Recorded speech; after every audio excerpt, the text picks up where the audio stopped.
শেখুল ইসলাম আল্লামা হাফিজ ইবনে তামিয়া বলেন, যারা এই দোয়াটা পড়বে আল্লাহ আপনারে গুপ্তধন হাতে দিবেন।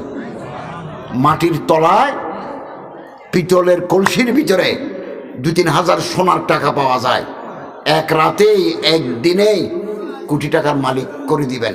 শেখুল ইসলাম আল্লামা হাফিজ ইবনে তামিয়া মাজমুউল ফাতাওয়া কিতাবে লিখেছেন, আল্লাহ কি গুপ্তধনটা কি আল্লাহ বলেন নাই। আল্লাহ বললেন আমি বলবো না, গুপ্তধনের মতো কপাল খুলে যায় এরকম জিনিস দেব। কি দেব আগে বলবো না, আমল করতে থাকো, আমি দিতে থাকবো, এক সময় তুমি পাবে, এটা আমার এখতিয়ারে রাখি দিলাম, আমি বলবো না।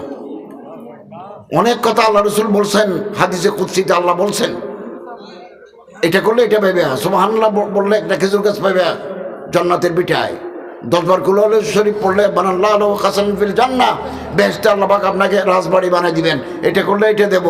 এই আমলটা করলে কি দেব আমি বলবো না, গোপন রাখি দিলাম।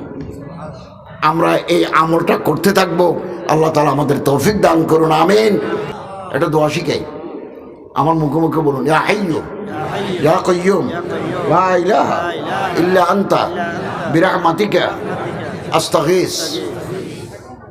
এটা ফজরের আজান দিয়ে মসজিদে যাবেন, সুন্নত পড়ে এটা 40 বার পড়বেন, এরপরে ইমামের পিছনে ফরজ নামাজ পড়ে দোয়া দরুদ পড়ে ঘরে আসবেন। আগামীকাল সকাল থেকে আলাম চালু হয়ে যাবে ইনশাআল্লাহ। ওয়া আখিরু দাওয়ানা আলহামদুলিল্লাহি রাব্বিল আলামিন।